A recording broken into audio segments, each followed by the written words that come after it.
Olá, bem-vindo de volta, caros amigos aqui do canal, a mais um episódio da lore do Velho Mundo. E hoje é um tema que eu acho muito interessante, um dos mais legais que me atraiu ao Império do Velho Mundo, porque numa setting, assim, num universo onde tu tem armas medievais ali na Renascença, tem uma facção que possui malditos tanques de guerra a vapor. Então, né, quando a gente tem Daka, a gente acha legal. E hoje nós vamos falar sobre essa unidade incrível, os tanques de vapor do Império do Warhammer Fantasy. Mas antes, eu sei que o pessoal do Fantasy quer lore e tudo mais, mas lamento, os nossos patrocinadores são todos do 40 mil, e o vídeo de hoje é trazido para vocês por canções infantis dos Carcharodons, Space Sharks só para baixinhos, com clássicos como meus dedinhos que decepei, dos meus inimigos eu colecionei. Umas músicas bonitas, como também aquela, né, antiga. O seu Lobato tinha uma fazenda, ia, o, e nessa fazenda veio a colheita vermelha, ia, o, era ui pra lá, era ai pra cá, era sangue e víscera pra todo lado, ia, o. Muito bonita, eu deixo essas músicas tocando sempre pro meu filho dormir à noite, talvez seja por isso que ele não dorme, mas, né, se você ainda não se convenceu a comprar o Space Shark só para baixinhos, tem aquela música conhecida internacionalmente, Space Shark churururu, Space Shark churururu, Carcharodon, Space Shark churururu, Space Shark churururu, Tiberius. Muito bom essa música, espero que fique na sua cabeça, como fica na minha. Mas agora vamos descer a lore para você. Tanques de vapor, temos que iniciar num reino que a gente acho que nunca falou aqui, a não ser no mapa do mundo, citando o reino de Tileia. Tileia, no sul do Império do Homem, no sul da Bretônia, fica num lugar muito importante, porque é nesse ponto onde existe a capital do Reino Inferior. Yes! Skavenblight, a terra natal dos nossos queridos ratos gigantes mutantes, e alguns deles são ninja. Nesse lugar é onde vem, né, o coração do Império Inferior dos Skaven, mas falando, infelizmente, no episódio de hoje, de uma espécie pior, que é o ser humano, dane-se, mas o ser humano aqui não é o mesmo ser humano do Império, culturalmente eles são diferentes, e nessa região de Tileia, vou tacar a real pra vocês, é uma cópia descarada da Itália. Basicamente é tipo uma mistura de Império Romano com mercenários, com tipo umas coisas italianas modernas. É Itália, esse lugar é a Itália. E nesse lugar existe, na região norte, a cidade de Miragliano. E Miragliano é o quê? Esse lugar é Milão, entendeu? É Milão, é isso que era pra ser, isso que era pra ser Milão. E nessa cidade de Miragliano é que a história começa.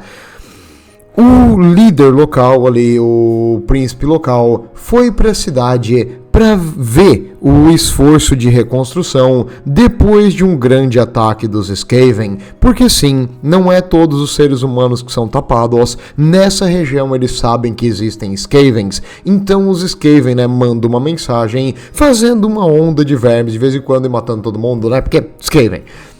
E aí, a cidade, boa parte dela foi destruída, e eles estavam ali reparando e reconstruindo. Os Skaven vieram dos esgotos, porque os humanos idiotas não os tocaram, que os ratos vêm do esgoto. Humanos idiotas. Mas aqui eles estavam reparando a cidade, e o líder ali local estava andando, vendo o esforço de construção, e ele percebeu uma coisa errada. Tinha algo estranho com algumas das construções. Elas estavam sendo reconstruídas bem demais. Ué, como assim? Normalmente, cara, assim, eu não sei se tu conhece alguma coisa italiana, mas os italianos deixam as coisas meio que mal feito. E Tem dois tipos de italiano, os perfeccionistas e os que fazem bem nas coxas. Os que fazem bem nas coxas, que tipo sou eu, a gente não deixa o negócio bonitinho, a gente só faz de qualquer jeito e não tá nem aí. E os perfeccionistas são aqueles chato que ficam horas e horas e horas arrumando o detalhe do detalhe do detalhe até ficar perfeito. Ah não, ficou levemente inclinado, o cara destrói tudo e começa de novo. Que vontade de dar uma porrada. Por que a Itália nunca se unificou? Porque a gente odeia uns aos outros. E quando o italiano tem um traço de personalidade que não é exatamente igual ao teu, tu odeia ele e a família dele. Mas no caso aqui, tinha alguma coisa estranha. Uns arcos perfeitos, tipo umas portas lindas, umas entradas bonitas. O que tá acontecendo? Aí ele viu que em algumas casas, sei que tinha entradas mais bonitas, o trabalho em botar as pedras e fazer a parede era perfeito, era liso, era bonito, era um negócio harmônico. O que tá acontecendo isso aí? Aí ele entrou numa dessas casas muito bem feitas e ele viu, cara, que as torneiras eram trabalhadinhas, tipo, tinha detalhes, era feita em cobre, detalhes em prata. O que estão gastando meus recursos nisso aqui? E ele testou as torneiras e vinha uma água forte, com uma pressão que ele não tinha nem no palácio. Quem é que montou esse negócio? E aí o príncipe começou a perguntar ali pro pessoal, e eles começaram a apontar para ele na direção do autor disso aí. O autor que fez esse negócio tava ali trabalhando de pedreiro porque ele era um falido, jovem ainda na época. O Leonardo não tinha um sobrenome, então ou ele era um bastardo, porque tipo a família dele morreu no ataque de Skaven, que é o mais provável, ou ele simplesmente era de uma família tão miserável que eles nunca ganharam um sobrenome, porque né, eles eram tão simples que eles nunca tiveram uma honra ou uma coisa para ter colocado um sobrenome neles. Então, o Leonardo ficou conhecido como Leonardo da Miriglio, que é tipo de Mirigliano. Então, o Leonardo de Milão do Paraguai, digo, de uma cidade completamente original que foi criada lá. Leonardo também foi completamente original e a Games Workshop não se baseou em nenhuma figura histórica para botar esse cara aqui.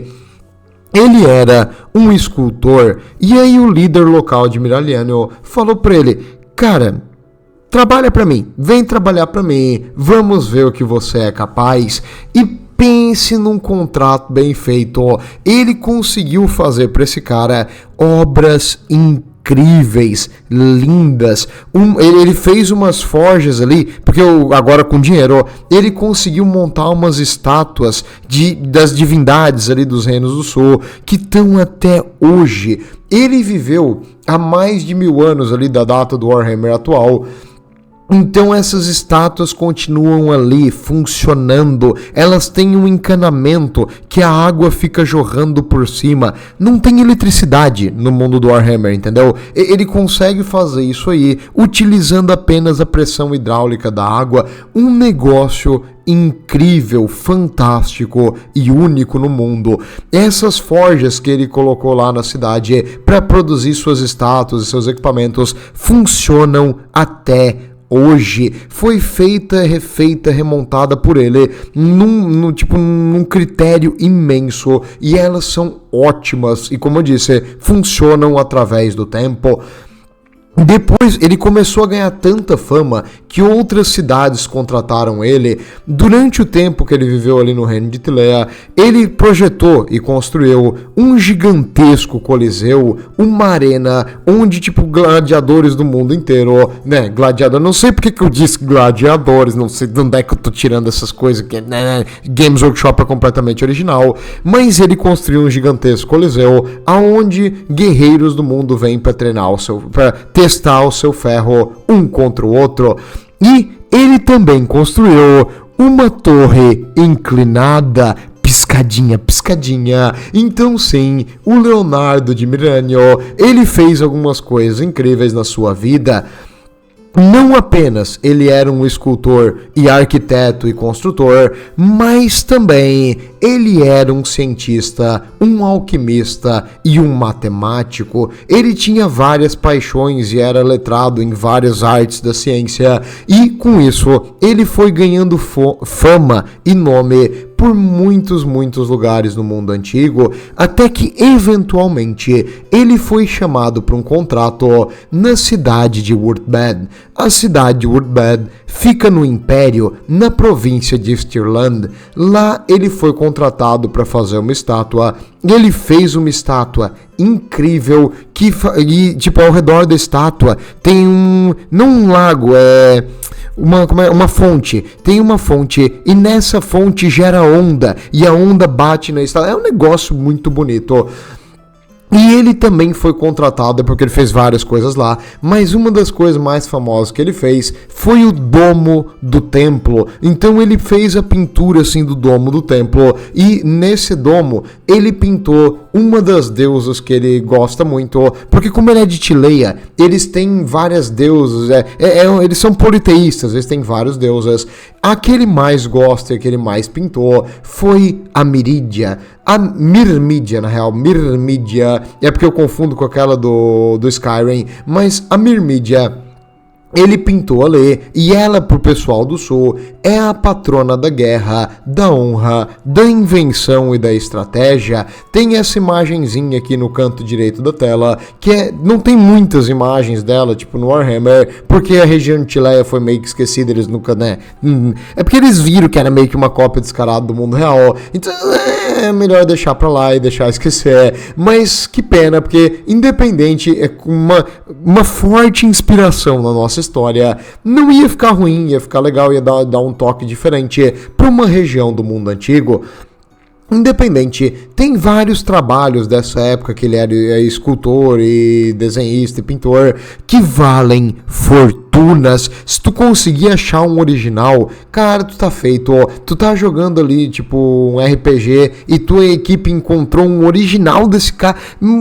Vende para um nobre mais rico que tu puder, porque eles vão te pagar uma fortuna imensa e tu vai poder se aposentar.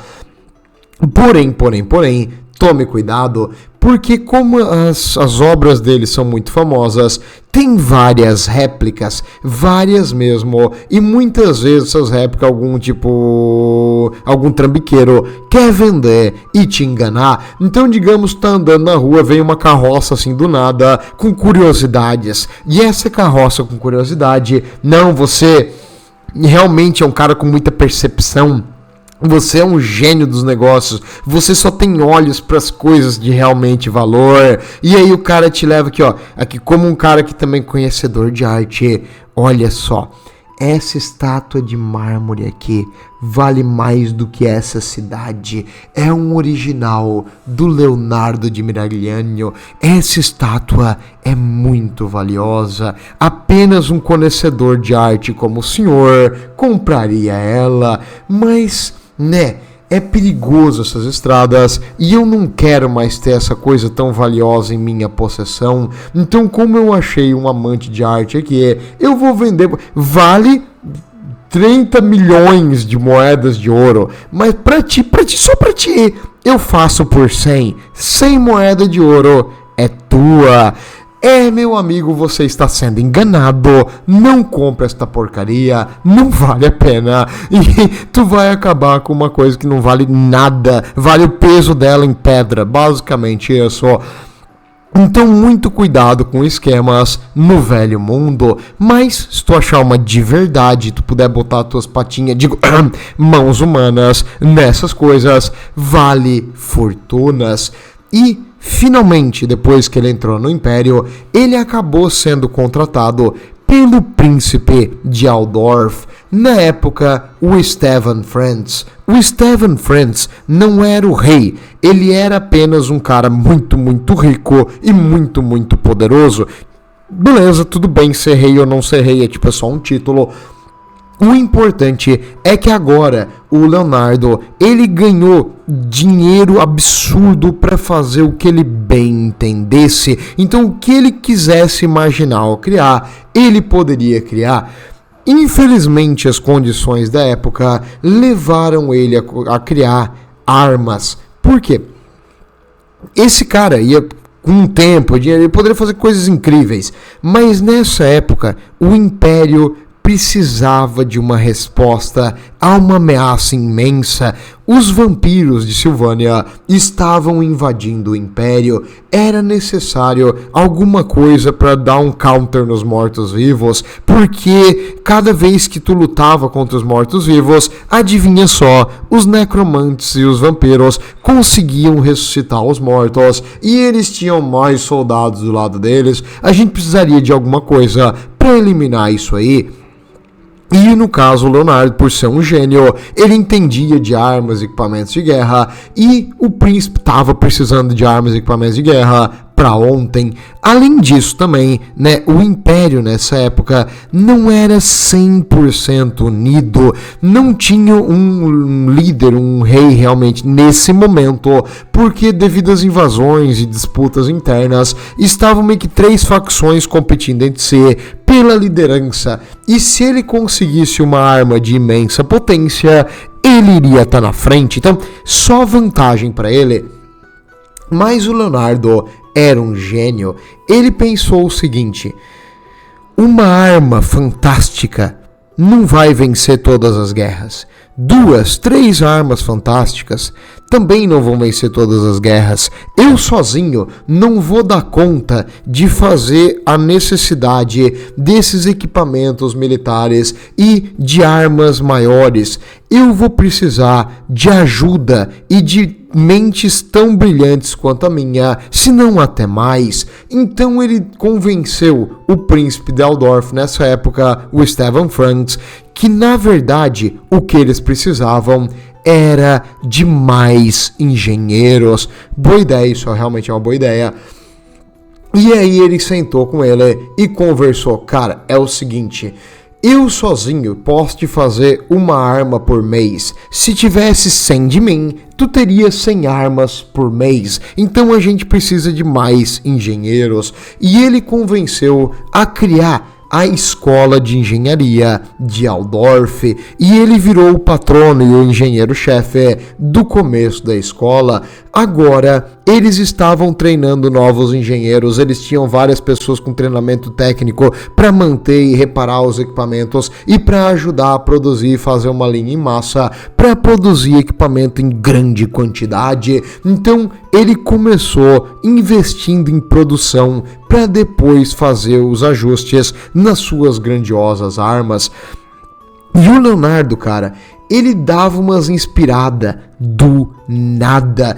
Tem desenho dele numa folha tipo de guardanapo. Tem desenho dele tipo atrás de um mapa, que ele tava numa expedição ali. E aí de repente nós temos que arrumar um porto lá que tá com defeito, tipo tem que ampliar para navios maiores. Aí ele ia até o porto para visitar, para ver como é que é o lugar. E ele pegava o mapinha e desenhava atrás umas coisas nada a ver com aquele negócio do porto. Mas ele tem um monte de esquemas, desenhos e coisas.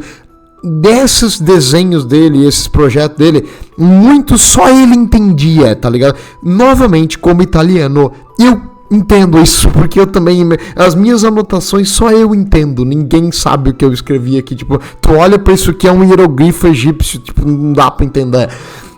Mas eu entendo, eu sei exatamente onde é que eu botei as coisas. Ele fez a mesma coisa. Ele fazia uns cálculos de cabeça e botava só o resultado. Aí, tipo, nas anotações dele, tem um número aqui e ali que tu não sabe o que é. Aquilo é uma medida, aquilo é um cálculo que ele fez da cabeça, será que é um meio de um cálculo?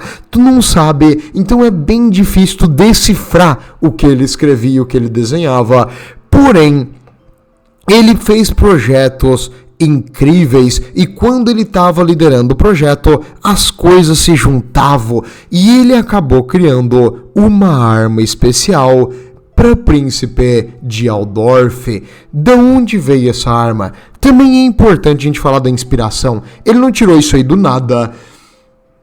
Os anões do mundo antigo, eles são a única facção que consegue fazer um navio fortemente blindado com armadura de aço. Esses navios fortemente blindados e com canhões super pesados, os anões chamam de Dreadnought.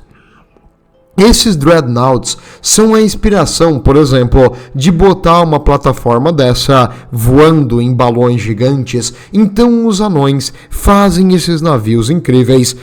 E o Leonardo, quando ele era jovem e ingênuo, ele tentou copiar os anões e ele criou um protótipo de Dreadnought humano.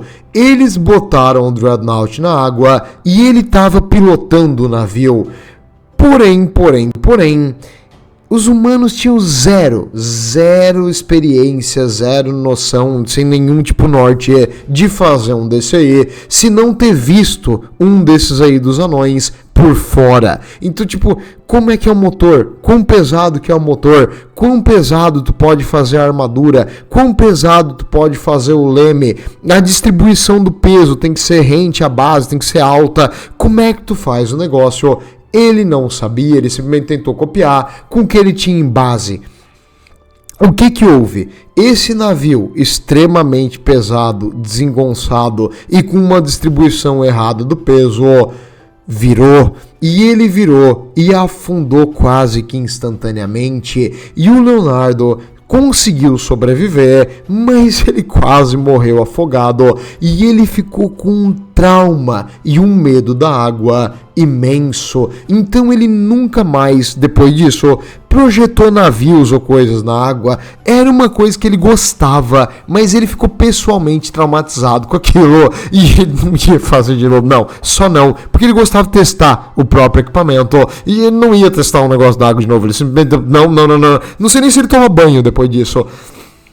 Independente, ele tomou bastante água aqui e quase morreu, mas a ideia de ter aqueles navios fortificados com armamento pesado, com motores gigantes a vapor, nunca saiu da cabeça dele, e essa falha no criar um Dreadnought humano ajudou ele a criar o tanque de vapor. O tanque de vapor nada mais é do que uma adaptação leve do navio dos anões para a terra. Em vez de tu ter um casco para movimentar, tu tem rodas gigantes ligadas ao motor que fazem ele rodar. Então essas rodas gigantes num eixo reforçado conseguem movimentar uma armadura pesadíssima. Essa armadura é maior do que qualquer coisa que um ser humano, um ogro, pudesse carregar. E essa armadura vai movendo-se na direção do inimigo de 40 a 60 km por hora. Então só vi vantagem até aqui. Quando ele conseguiu fazer o protótipo, diz a lenda, isso é uma lenda, a gente não sabe se é realmente isso, diz a lenda que 12 Steam Tanks foram feitos, 2 deles não funcionaram direito, mas eram os protótipos iniciais que ele estava testando, e eventualmente ele conseguiu fazer funcionar, e ele fez uma artilharia móvel blindada, que consegue tanto disparar no inimigo, quanto esmagar ele com seu peso. Então se essa desgraça bota ali a primeira marcha, começa a acelerar a 15, 20 por hora, depois engata a segunda marcha e vai ali a uns 30, 40 por hora, 60 se for morro abaixo. Isso aí vai passando em cima. Imagina um homem besta, idiota, correndo na direção disso aí pra dar uma cabeçada com seu chifre. Isso aí vai jogar ele pra baixo e vai virar uma pasta de homem besta do outro lado. Então esse negócio é absurdamente violento e pesado. E o seu próprio peso no choque é como se estivesse sendo atropelado por um caminhão de concreto cheio. Então, muito bom. Isso aí como uma forma de ariete para quebrar o inimigo. Mas os Steam Tanks, os tanques de vapor, não são feitos só para isso, eles também possuem habilidades de longa distância. Foi colocado na frente do canhão para dar um poder de fogo, uma arma pesada, um Grand Cannon, um canhão grande. Então esse canhão grande tem um alcance ótimo e esse desgraça consegue quebrar a perna de um gigante, matar um troll com um tiro, derrubar um ogro da sua montaria. Então é um canhão muito, muito forte. E esse canhão, então, É esquisito, porque o Steam Tank tem habilidade no mano a mano de atropelar o inimigo e tem habilidade de longa distância no canhão, então é uma arma completa. A única coisa que falta é algo para matar o inimigo a meia distância. Não se preocupe, o Leonardo pensou nisso. Em cima do tanque, ele montou uma coisa engenhosa, baseado no modelo das armas dos anões dos navios, uma forma de torre que gira. Essa torre que gira é ligada no sistema de exaustão de vapor do motor. Conforme o motor anda, a pressão aumenta dentro da caldeira e isso precisa ser expelido. Quando ela chega num ponto, ela é expelida naturalmente por cima, porém, ela sempre mantém uma pressão interna alta. Caso necessário, o comandante ali que está na torre consegue mirar ela e atirar com um jato de vapor em pressão, e é um jato de vapor fervendo. Então imagina tu ser atingido por um jato da água fervendo. É basicamente isso que vem na tua direção. Claro, é um vapor sob pressão, não é água, mas é quase que a mesma coisa. Então, no mínimo, vai doer e te incapacitar. Imagina, tipo, tua pele sendo queimada, derretida, cara.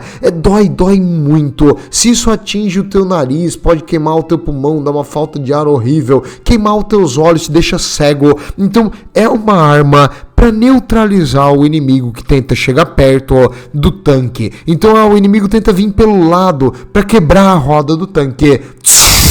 Vapor quente na cara. E se tu não cair ali desmaiado com esse vapor quente, ele simplesmente continua atirando tanto parar de se mexer.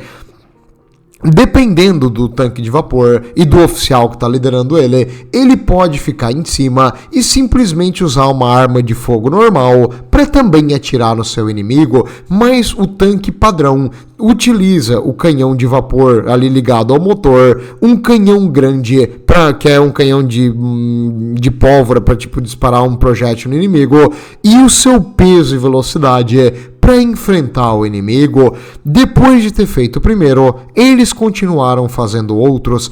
Cada um deles é uma intricada obra de engenharia com detalhes todos vistoriados e toda a sua produção feita pelo Leonardo. Então diz a lenda que ele conseguia dirigir um desses com o olho fechado, só escutando o barulho do motor, o barulho da máquina. Ele sabia o que fazer, tipo, essa válvula que está emperrada, nós temos que tirar um pouco da pressão da caldeira que está acumulando demais. Ele sabia exatamente o que está acontecendo, só pelo barulho do motor e da máquina. Se é verdade, se é lenda, não sei. Mas na época dele, quando ele montou eles, não tinha nenhum sensor de pressão ou coisa assim. Então era no feeling mesmo. Ele sentia que tinha um problema, ele arrumava aquele problema. Então, cara, ele era a máquina dele, entendeu? Essa máquina era a obra-prima dela. E realmente ele entendia dela mais do que ninguém. E ele fez esses Steam Tanks e eles foram utilizados na primeira vez na guerra contra os mortos-vivos e foi absurdo. Os mortos-vivos foram esmagados, destroçados. Um vampiro toma tiro na cara. Um necromancer acelera. Aí o necromancer, eu invoco zumbis, eu invoco esqueletos, e o negócio só atropelando tudo. O necromancer, tipo, eu vou fugir. O Steam Tank vem e passa em cima dele, tipo, sabe aquela cena do Austin Powers que vem o rolo compressor bem devagarzinho, o cara, pare, né? Mais ou menos isso aí. E ele é atropelado e não vira nada. Então os vampiros foram expulsos de volta para Silvânia e eventualmente foram perseguidos para lá. Porém, nessa época, um dos Steam Tanks funcionantes foi perdido. Como? Silvânia é cheia de pântanos e infelizmente um dos Steam Tanks criados afundou num pântano em Silvânia. Ele veio a toda velocidade atropelando as hordas dos mortos-vivos até que ele desapareceu no chão. Ué, o que aconteceu? O negócio meio Afundou, foi pra água e desceu. E tipo, parecia uma poça pequena, mas na verdade era um buracão na lama. E o Steam Tank, com seu peso gigante, simplesmente afundou e foi pra baixo da água. Talvez o Leonardo tivesse certo em não fazer mais navios, porque as coisas dele afundam.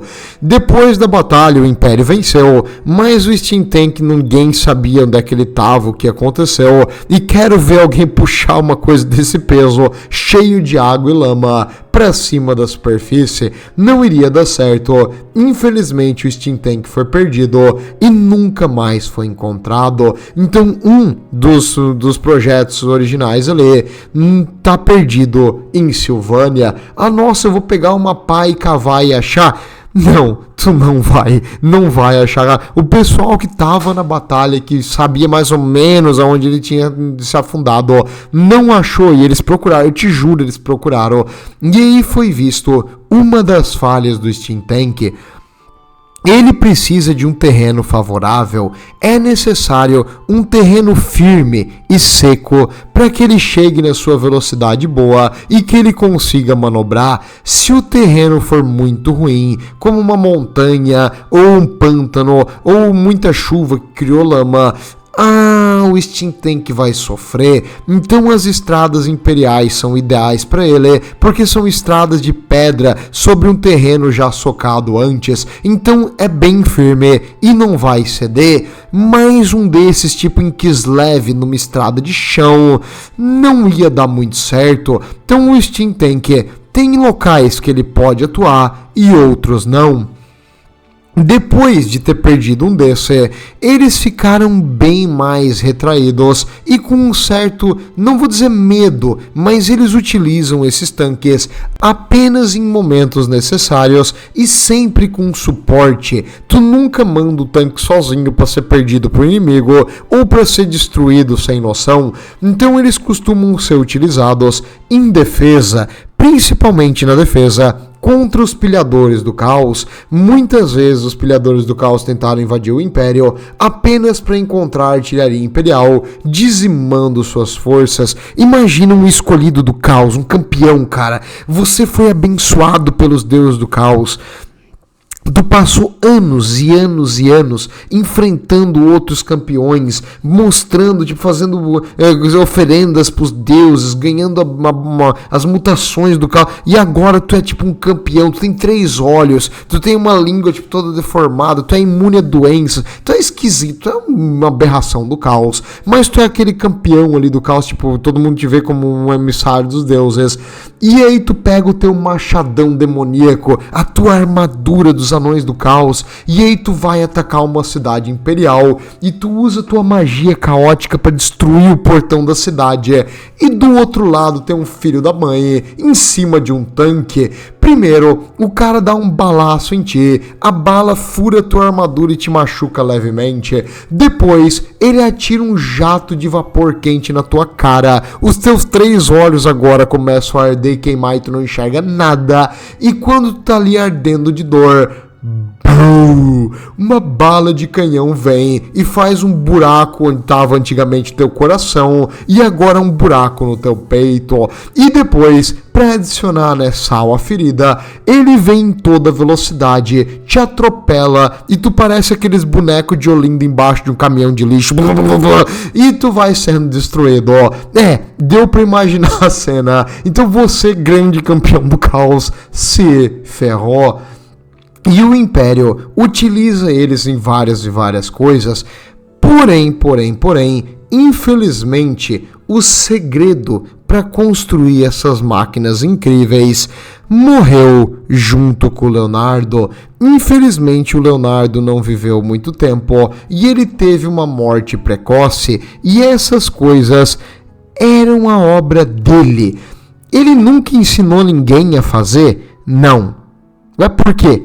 Porque ele achava que ninguém, faria igual a ele? Porque ele achava que, queria viver mais tempo? Ele achava que não precisaria ensinar?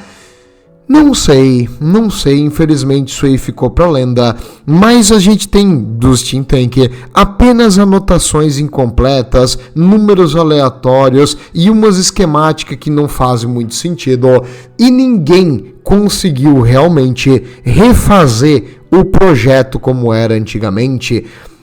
Não foi por falta de tentativa, mas ninguém faz a parte hidráulica dessa desgraça funcionar. O Leonardo ele tinha um dom para hidráulica, porque o Steam Tank é muito pesado. Se não for o sistema delicado e fino de movimentação dele, ele não conseguiria andar, mas ele anda numa velocidade muito rápida. Eles podem fazer uma carroça com um motor de vapor, só que essa carroça não vira, entendeu? É essa a questão. Tu não consegue fazer outro igual. E aí, se tu botar muito peso na tua carroça que não é igual a dele, ela vai quebrar o eixo, quebra a roda. Se tu tentar virar, a roda simplesmente cai, vai uma roda embora e o teu negócio fica imobilizado. E aí, se é pra trazer uma coisa que não se mexe, melhor trazer um canhão puxado por um cavalo, entendeu?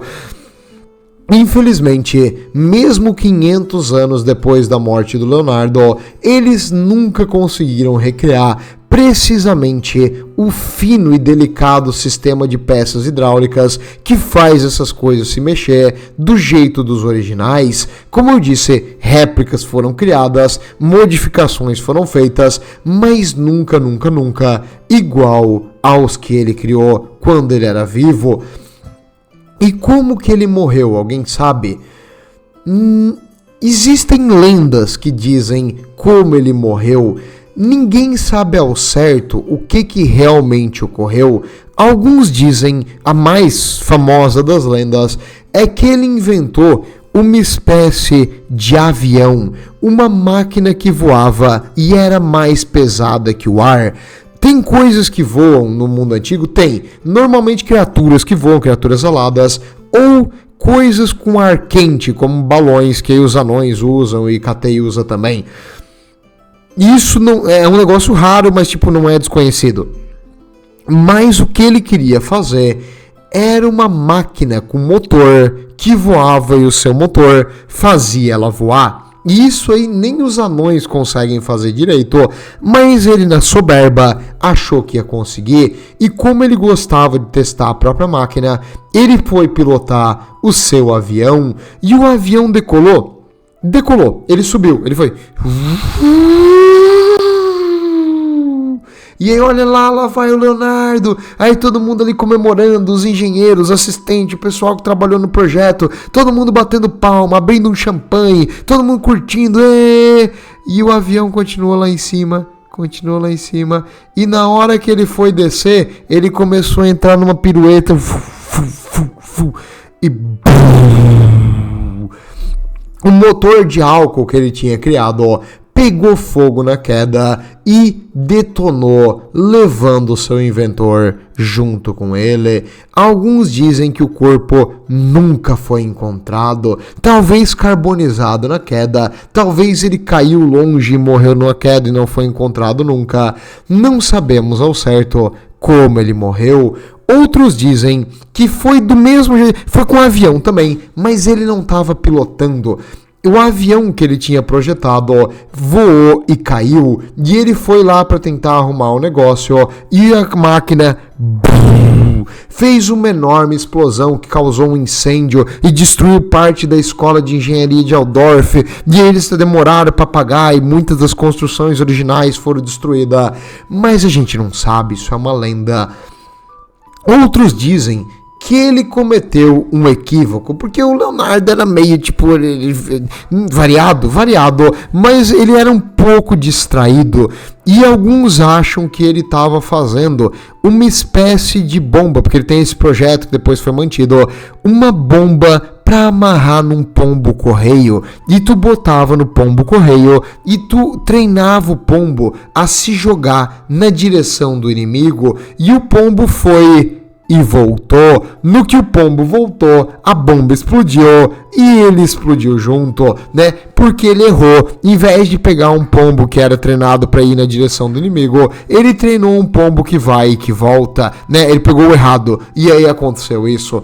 Não sabemos, a morte dele é cheia de mistérios e teorias da conspiração. Alguns dizem que um inimigo do príncipe de Aldorf da época mandou encerrar a vida dele e a máquina dele foi sabotada para ele morrer dentro. Nós não sabemos mesmo. Por quê?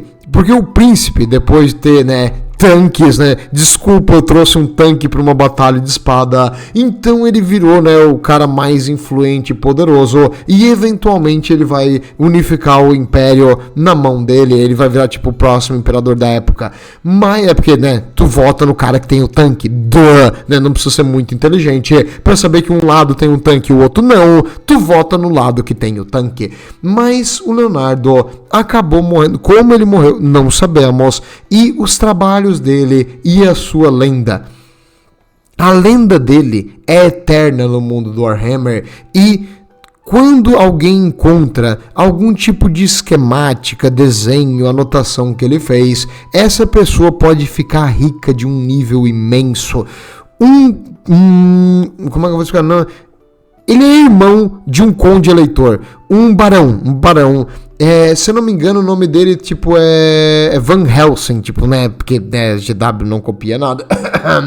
Mas o barão, ele é irmão de um dos condes eleitores, isso no tempo atual. Ele comprou um Steam Tank e pagou uma fortuna para o colégio de engenharia, porque ele quis modificar e fazer o seu próprio projeto no Steam Tank. Ele é um inventor também, então ele pagou muito para ter um Steam Tank. Claro, tu não vai ter a mão no Steam Tank, muito difícil, a não ser que seja do colégio de engenharia.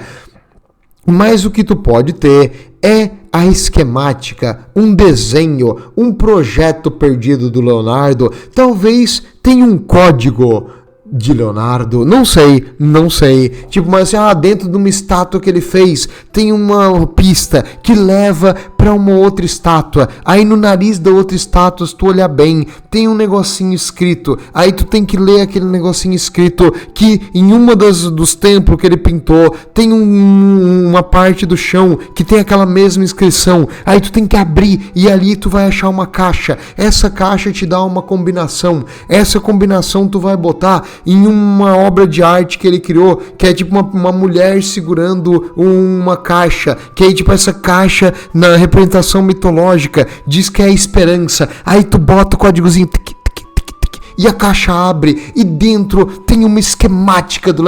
Pode fazer um RPG assim, faz um RPG assim, ia ficar legal, ia ficar massa, mas não sei, é lenda, mito, as caçadas do tesouro, tem muita gente que procura esquemática e tal, mas a maioria dos que o pessoal encontra é falso. Muitas vezes é os trambiqueiros mesmo, querendo enganar os idiotas, tentando vender.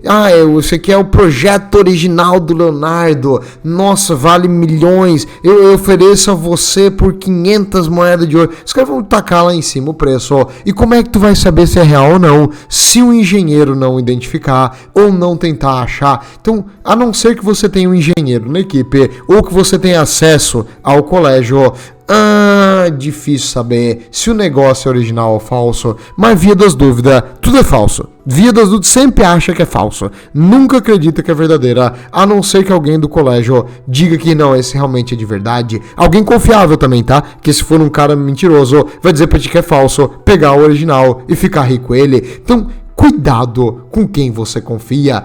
Muito bem, vamos continuar. E as variações? As variações dos Steam Tanks tem várias, porque nem todos eles são iguais, A máquina e o mecanismo de movimentação é meio que padrão, mas já foi feito vários experimentos e os engenheiros do colégio de engenharia tentaram fazer diferentes armas e equipamentos para os Steam Tanks, algumas com mais sucesso do que outras. Alguns eles botaram mais blindagem, outros eles botaram um canhão mais pesado secundário, outras eles botaram uma torre para poder vigiar e apontar para a artilharia, outras eles tiraram o teto e botaram um morteiro, em outras eles fizeram uma espécie de... Como é que eu vou te explicar? Droga, me afoguei. Uma espécie de portinhola que abre e fecha. Então ela abre, o canhão atira para cima, o morteiro bum, e destrói o inimigo, e a portinhola fecha, porque se o inimigo atira de volta flashes ou coisa assim, ou tenta entrar no tanque, a portinhola protege de cima.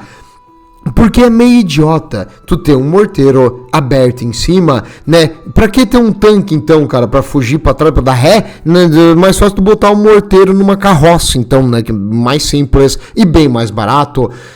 Uma das melhores invenções que o Império fez foi fazer uma mistura das suas carroças de guerra com o tanque de vapor. Como assim?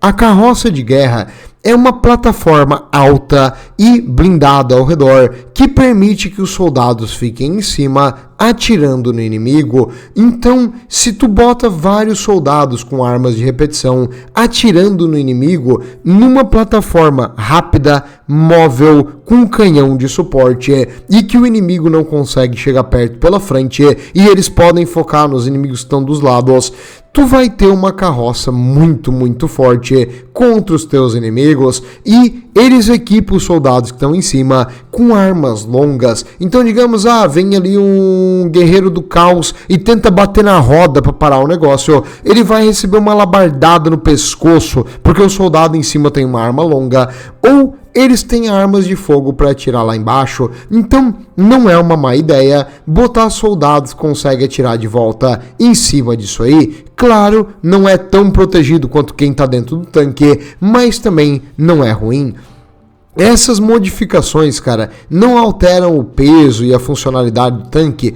Às vezes sim, nem sempre elas dão certo. Já ocorreram acidentes de uma roda quebrar, do tanque ter que ficar em reparo por anos porque forçou demais o motor. Já aconteceu acidentes do tanque soltar o vapor dentro do tanque por excesso de pressão e queimar todo mundo que estava dentro. Então teve várias modificações com sucesso e sem sucesso.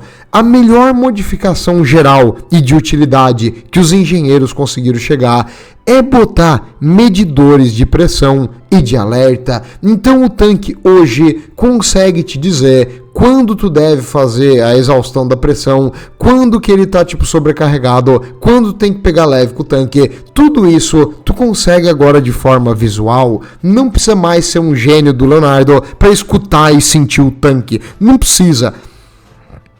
Cara, é engraçado porque eu falo essa parte do sentir o tanque, mas quando meu pai me ensinou a dirigir, ele falava, tu tem que sentir o ronco do motor. Aqui, ó, escuta. Entendeu? Tu tem que escutar quando ele tá em alta rotação e trocar. Não olha pro painel. Tu não precisa olhar pro painel. Tu usa o teu ouvido. O meu pai me ensinou assim para passar marcha. Hoje eu dirijo um carro automático. Primeiro, porque eu sou vadio, né? Então é preguiça, não quero. E terceiro, porque a minha habilidade deixa a desejar, né? O que eu tenho de habilidade no jogo, eu não tenho em práticas reais. E claro, agora a melhor e mais otimizada forma de tu usar um tanque desse é tu botar na frente não um canhão, e sim 9, botar uma Hellblaster Volley Gun. Por quê? Porque o canhão, cara, não precisa ter uma distância muito longa, ele não precisa ter um alcance enorme, um Steam Tank. Ele pode atirar em coisas mais próximas. Por que isso? Ele é um tanque. Se o inimigo atirar flecha nele, não faz nada. Se o inimigo atirar bala de fogo nele, não faz nada. A única coisa que destrói essa desgraça é tu cercar ele e tu tentar bater ele nas costas, onde fica a parte do motor. Ou se tu tem um monstro gigante, tipo um dragão ogro, pra destruir o negócio com uma marretada gigante de caos e destruição. Mas tu tem 9 canhões que atiram de uma vez. Tu faz um gigante virar uma peneira. Tu consegue matar um dragão ogro, entendeu? Com isso aí. Então tu atira não uma vez, e sim 9. em alta cadência. Demora para recarregar? Demora. Mas não é nem essa questão do recarregar o problema. O problema da Hellblaster Volley Gun é que ela tem um pequeno probleminha, quase que nada. É que às vezes, cara, ela emperra. E quando ela emperra, em vez de estourar para frente, ela estoura para trás. E tu que tá operando a máquina vai morrer uma morte muito desconfortável, porém rápida, dentro de um caixão de metal, porque ela vai estourar, a bala vai voar por dentro da cabine, vai ricochetear nas paredes e um pedaço, os fragmentos dela vão vir em ti. Se tu der sorte, tu vai perder uma perna, um olho e um braço. Se tu não der sorte, tu vai morrer instantaneamente ali. Então, operar um desse aí com uma Hellblaster Volley Gun é porque substitui o canhão. A parte frontal do Steam Tank é a parte simples. É um bloco de metal em cima de um chassi com como é que eu vou explicar? Com uma cabine isolada na frente pro canhão e uma cabine secundária pro comandante que tá em cima. A parte complexa dele é como ele se movimenta e como a energia da combustão do motor faz ele ir para frente. Isso é a parte complexa e difícil. A parte de trás do Steam Tank é o delicado. A parte da frente é só o armamento que fica nele e a bloco de metal que tu bota em cima. Então, é por isso que tu vai ver que as modificações, não sei se tu percebeu, todas elas são da parte da frente. A parte de trás todas ficam iguais. Por quê? Porque o trabalho do Leonardo ninguém conseguiu replicar. Eles modificam as partes fáceis de mexer, mas a parte difícil ficou igual desde que eles foram feitos. E essas máquinas, elas têm uma manutenção e são vistas com um enorme cuidado e delicadeza. Tipo, tem manutenção frequente. Os engenheiros veem ela tipo, como uma das coisas mais valiosas que eles têm na escola, literalmente, porque realmente eles valem muito dinheiro. E eu não queria falar disso porque eu acho essa história meio idiota, mas teve uma vez, eu vou contar pra vocês a história do do canhão de sopa. O quê? O canhão de sopa? Sim. O Mute, né, os Halflings, né, porque eu não vou falar que eles são... Os Halflings, você sabe quem eles são. Eles são um ser humano pequenininho de pés peludos que gosta de comer várias coisas, incluindo o segundo café da manhã, mas completamente original, nada relacionado a qualquer outro trabalho de fantasia. Os Halflings são parte do Império e teve uma situação muito inusitada aonde esses Larápio conseguiram meter a mão em um Steam Tank. Cara, é uma história meio tipo desnecessariamente exagerada, então acho chata, mas eles conseguiram roubar um deles. E quando eles tiveram esse Steam Tank no Mute, eles usaram o calor do Steam Tank para ferver sopa. Tá me zoando, cara. Os caras têm uma das melhores armas do mundo, ó, e eles fizeram um caldeirão de sopa. Não só isso, ó, eles modificaram a pressão ali do vapor do Steam Tank, porque lembra, a parte de cima dele era uma arma de vapor que emite a pressão do vapor. Eles modificaram o negócio para encher a parte de vapor de sopa sob pressão e, quando necessário, atirar a sopa em alta velocidade. Sim, os Halflings são uma piada, eles são zoeira. Cara, vai tomar banho. Imagina tu um ogro, tipo ali, Man-Eater, e por algum motivo alguém te pagou pra matar os Halfling. Tudo bem, tu gosta deles, eles são legais, mas eles são comida e estão te pagando, então tu vai matar os Halfling. De repente o cara te atira sopa. É um aperitivo pra ti depois comer o prato principal, que é os desgraçados que estão em cima. Então, não. Felizmente, esse erro foi corrigido e eventualmente o Império reaveu isso aí, voltou para a escola de engenharia, eles conseguiram modificar de volta e arrumar o negócio. Porém, ainda até hoje, essa desgraça, quando ele tá quente, manda um cheiro de alho e cebola imenso. O cheiro nunca saiu. Por mais que eles lavaram, limparam, arrumaram, nunca conseguiram tirar totalmente o cheiro de alho e de tempero desse tanque de vapor. Lamento, pra quem tá tipo num calor ali de 60 graus perto da fornalha, com esse cheiro horrível deve dar um enjoo péssimo. Mas quando tá enfrentando tipo as forças do caos, acho que o cheiro do teu tanque é o mínimo das tuas preocupações nesse momento. E ninguém nunca mais conseguiu fazer um desses, Lorde. Um Steam Tank, não. Diz a lenda, como eu disse, que existem 12.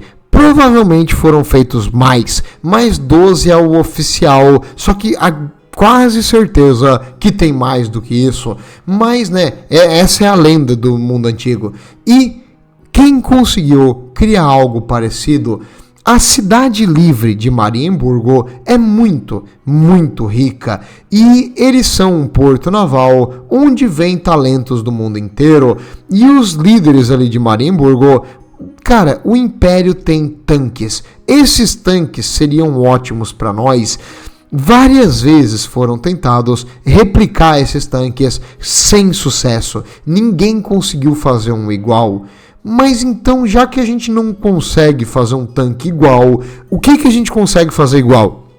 Nós conseguimos fazer o motor a vapor. Isso a gente consegue fazer. O nosso fica bem maior do que é o do Steam Tank, que é bem mais compacto. Porém, nós conseguimos um torque suficiente para levar toneladas. Então a gente consegue rodar a roda e fazer o negócio ir para frente. Beleza. Segunda coisa que Marienburgo faz bem, navios. E se a gente botasse isso aí num navio, não ia dar certo, o motor é muito pesado, o navio ia ficar inclinado e não encostar na água. Tudo bem, mas e se a gente botasse roda igual o Império e em vez de um chassi blindado de ferro, a gente fizesse um navio? Desgraçado, essa ideia é tão louca que pode dar certo, e eles fizeram então um navio com roda em Marienburgo, chamado então o navio terrestre de Marienburgo Landship. Esse Landship, comparado com o Steam Tank original, é horrível, é pior em todos os sentidos. Ao invés da blindagem grossa de metal, ele é feito de madeira. Claro, tem uns reforços de metal, mas a maior parte dele é feito de madeira, então ele não provê a mesma proteção e a mesma armadura que um Steam Tank original. 2. A caldeira dele é mais simples e maior, então ela é um alvo maior para tipo tiros de artilharia inimiga, e também, caso algum inimigo consiga se enfiar ali atrás, ele consegue facilmente arrancar os cabos, destruir o negócio, furar os canos e causar vários problemas na caldeira, que é a parte frágil disso aí. Outra, a roda dele não é tão eficiente assim. Por quê? Para poder se movimentar, a roda da frente, assim como aquelas bicicletas antigas, é bem menor que a de trás. Então esse negócio vira apenas pouquíssimos graus, uns 5 a 10 graus por vez. Então ele só consegue fazer curva quando ele está andando para frente. Ele não consegue fazer a curva de forma rápida. Se tu tentar virar ele rápido, ele quebra. Então tu tem que levar, tipo, tu vira e ele só dá uma leve inclinadinha no rumo. Então imagina tu dirigir um caminhão daqueles, como é que é? É que tem os bitrem, mas imagina um caminhão de eixo fixo, que não é tipo articulado. Ele não consegue manobrar direito, né? Ele tem que ir pra frente, pra trás, pra frente, pra trás, pra frente, pra trás, pra fazer uma curva fechada, o caminhão não consegue fazer. Por quê? Porque ele não tem essa habilidade de virar, e isso pode ser um grande problema em uma batalha onde tu precisa estar num local específico. Fora isso, o armamento é parecido com o do Steam Tank. Eles conseguem botar um canhão, eles conseguem ter soldados em cima que atiram, eles conseguem botar um morteiro em cima. Então, a questão de armamento pelo espaço, tudo bem, tem bastante espaço, dá para botar o armamento, só que fica muito mais vulnerável do que um Steam Tank original. Além disso, por ser maior, mais pesado, menos eficiente, menos blindado e menos móvel, ainda tem uma vantagem imensa nisso aí. Qual é a maior vantagem do navio terrestre de Marienburgo? A única vantagem dele sobre um Steam Tank é que ele ainda pode ser feito, mesmo hoje, com a tecnologia original perdida. No Steam Tank, o Land Ship de Marienburgo ainda pode ser reproduzido e criado em quantidade. Qual quantidade que eles criam? Pouca. Leva anos para fazer um desse aí. O motor, apesar não, ele é complexo, ele é cheio de peças para você mandar fazer uma a uma. Não existe uma fábrica que produz essas peças em massa. Então tu tem que encomendar o motor. Leva meses a anos para cada parte do motor ser montada, depois tem que montar o navio ao redor daquele motor, depois tem que testar, ter uma tripulação treinada, achar um engenheiro para fazer a manutenção, a limpeza do motor. É caro, muito pesado e dá uma vantagem no campo de batalha mínima, quase que nenhuma. Então, com o custo de fazer um DCE, não é melhor contratar mercenários? Não é melhor fazer 12, 20 canhões pesados? Não é melhor ter um regimento inteiro de cavalaria? Então tu pesa o custo-efetividade disso aí, mas numa questão de status e de poder e beleza de modelo, porque esse modelo é muito bonito, o navio terrestre de Marienburgo faz o seu papel. E com isso também, meio que é uma coisa de prestígio, porque se tu tem tanto dinheiro e poder para fazer uma coisa dessa, meio que a independência de Marienburgo é garantida, porque quem é que vai se meter com uma cidade que também tem tanques de vapor? Porque os soldados generais do Império sabem que o tanque de vapor é uma arma imensa, então eles têm uma coisa similar. E isso aí já é uma forma de impedir que algum general do Império, eu vou invadir Marienburgo é rica, eu vou tomar a cidade pra mim. Não vai ficar uma cidade livre, não te mete. Então Marienburgo continua sendo uma cidade livre e eles utilizam isso aí como uma forma de evitar que o inimigo invada eles, tanto na base do medo, quanto na questão de prestígio, poder e propaganda de Marienburgo. Mas é isso que eu tinha para falar. Steam Tanks no Total War Warhammer 3 são uma das unidades mais divertidas do jogo, eu gosto muito de jogar com elas. No tabletop, eu nunca tive um modelo desse aí, acho que é caro pra caramba, mas eles têm uns modelos muito bonitos. Acredito que os status dele em relação a preço não vale tanto a pena, mas que é uma unidade bonita. Tudo de bom, meus amigos. Vejo vocês na próxima. E lembrem-se, quando vocês não tiverem inspiração, tenham fortes inspirações, piscadinha, em coisas do mundo real ou de alguém que já fez antes. Tudo de bom e estejam com Sigmar.